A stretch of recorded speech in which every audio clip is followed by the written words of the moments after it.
Aspek kesehatan dan lingkungan dalam transportasi udara sangat penting untuk menjaga keamanan penumpang, kru penerbangan, dan juga dampak lingkungan yang dihasilkan oleh industri penerbangan.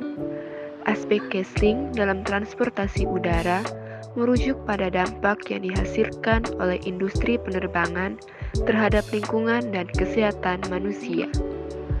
Berikut adalah beberapa aspek casing dalam transportasi udara. Yang pertama, keselamatan penerbangan. Keamanan penerbangan adalah aspek terpenting dalam transportasi udara. Industri penerbangan memiliki regulasi ketat dan standar keselamatan yang harus dipatuhi oleh maskapai penerbangan dan kru penerbangan. Hal ini meliputi pemeliharaan pesawat teratur, pelatihan kru penerbangan, navigasi yang aman, manajemen lalu lintas udara, dan upaya pencegahan kecelakaan. 2. Kualitas udara. Transportasi udara dapat berkontribusi terhadap emisi gas rumah kaca dan polusi udara. Pesawat terbang menghasilkan emisi dari pembakaran bahan bakar dan limbah gas buang yang dapat mempengaruhi kualitas udara. Industri penerbangan terus berusaha mengurangi dampaknya dengan mengadopsi teknologi pesawat yang lebih efisien dan ramah lingkungan, serta menggunakan bahan bakar alternatif yang lebih bersih. Kebisingan dari pesawat terbang dapat menjadi masalah lingkungan bagi masyarakat yang tinggal di sekitar bandara atau rute penerbangan. Kebisingan bandara dapat mengganggu kenyamanan penduduk di sekitarnya dan berpotensi menyebabkan masalah kesehatan seperti gangguan tidur, stres, dan gangguan pendengaran. Untuk mengurangi dampak kebisingan, bandara seringkali menerapkan kebijakan pengelolaan industri penerbangan berupa mengurangi tingkat kebisingan pesawat dengan menggunakan teknologi yang lebih tenang, menerapkan prosedur lepas landas dan pendaratan yang lebih baik, serta melakukan pengendalian operasional untuk mengurangi dampak kebisingan. Keempat, pengelolaan limbah. Transportasi udara menghasilkan berbagai jenis limbah, termasuk limbah padat, limbah cair, dan limbah berbahaya. Industri penerbangan memiliki sistem pengelolaan limbah yang ketat untuk memastikan limbah diolah dan dibuang dengan aman. Penerbangan juga berupaya mengurangi penggunaan bahan sekali pakai dan meningkatkan praktik daur ulang. 5. Perlindungan lingkungan. Industri penerbangan terus berupaya untuk menjadi lebih ramah lingkungan dengan mengadopsi teknologi yang lebih efisien dan berkelanjutan, meliputi penggunaan pesawat yang lebih hemat bahan bakar, pengembangan biokerosen, peningkatan efisiensi operasional, dan investasi dalam penelitian dan pengembangan teknologi yang lebih bersih. Keenam, perubahan iklim. Perubahan iklim yang terjadi akibat emisi gas rumah kaca berdampak pada lingkungan secara keseluruhan. Dampaknya meliputi perubahan suhu global, kenaikan permukaan air laut, dan perubahan pola cuaca yang dapat mempengaruhi ekosistem alami dan kehidupan manusia. 7. Pengurangan emisi karbon. Emisi karbon dari transportasi udara merupakan kontributor signifikan terhadap perubahan iklim. Pesawat terbang menggunakan bahan bakar fosil seperti minyak jet yang menghasilkan CO2 saat terbakar. Industri penerbangan berupaya mengurangi emisi karbon dengan meningkatkan efisiensi bahan bakar, menggunakan bahan bakar alternatif yang lebih ramah lingkungan, dan berpartisipasi dalam program perdagangan emisi.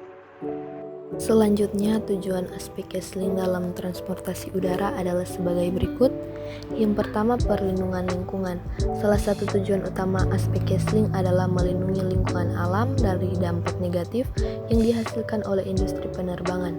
Hal ini meliputi pengurangan emisi gas rumah kaca, polusi udara, dan dampak lainnya yang dapat merusak ekosistem dan mempengaruhi keanekaragaman hayati.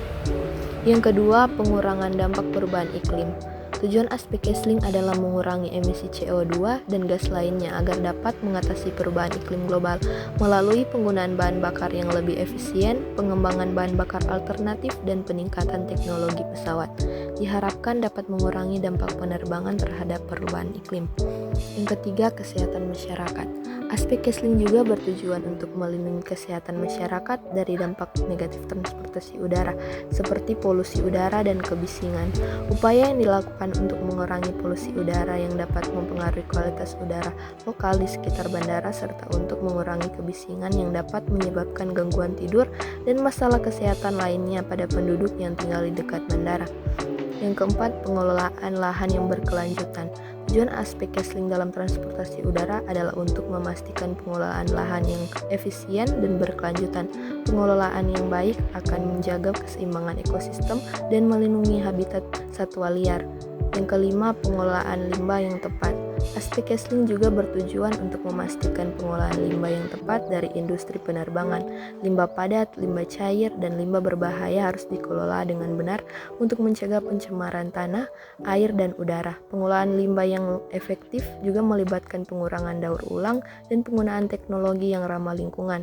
Yang keenam, keberlanjutan industri penerbangan. Tujuan jangka panjang dari aspek Esling adalah mencapai keberlanjutan industri penerbangan. Keberlanjutan ini memastikan bahwa pertumbuhan industri penerbangan dapat berlangsung tanpa mengorbankan lingkungan dan kesehatan manusia. Sekarang kita masuk pada upaya yang dilakukan dalam mencegah dan mengatasi dampak dalam aspek lingkungan dan kesehatan transportasi udara. Yang pertama, penggunaan bahan bakar yang lebih efisien. Industri penerbangan terus mengembangkan teknologi mesin pesawat yang lebih efisien dalam menggunakan bahan bakar. Ini meliputi penggunaan mesin yang lebih canggih, perbaikan desain aerodinamis, dan penggunaan material yang lebih ringan untuk pesawat. Yang kedua, pengembangan bahan bakar alternatif. Industri penerbangan juga sedang mencari bahan bakar alternatif yang lebih ramah lingkungan. Salah satu contohnya adalah pengembangan biokerosin yang diproduksi dari sumber biomasa seperti minyak nabati atau limbah organik. Yang ketiga, peningkatan teknologi pesawat. Inovasi teknologi dalam desain pesawat terus dilakukan untuk mengurangi emisi dan dampak lingkungan. Yang keempat, pengolahan lalu lintas udara yang efisien. Pendekatan seperti penggunaan jalur penerbangan yang lebih langsung, pendekatan dan pelepasan landas yang lebih efisien, serta penggunaan sistem navigasi satelit yang lebih canggih dapat membantu mengurangi jarak tempuh dan waktu penerbangan, serta konsumsi bahan bakar yang terkait. Yang kelima, peningkatan kebijakan lingkungan. Pemerintah dan otoritas penerbangan mengadopsi kebijakan dan regulasi yang lebih ketat terkait lingkungan dan kesehatan. Hal ini meliputi batasan emisi, standar kebisingan, penggunaan bahan bakar alternatif, dan pengolahan limbah. Yang keenam, investasi dalam research and development. Perusahaan penerbangan dan industri penelitian terus berinovasi dalam penelitian dan perkembangan teknologi yang lebih ramah lingkungan. Hal ini melibatkan kolaborasi antara industri, akademis, dan pemerintah untuk menciptakan solusi inovatif dalam mengurangi dampak lingkungan dari transportasi upaya. Upaya ini bertujuan untuk mengurangi dampak lingkungan dan kesehatan yang dihasilkan oleh transportasi udara serta untuk mencapai keberlanjutan jangka panjang dalam industri penerbangan.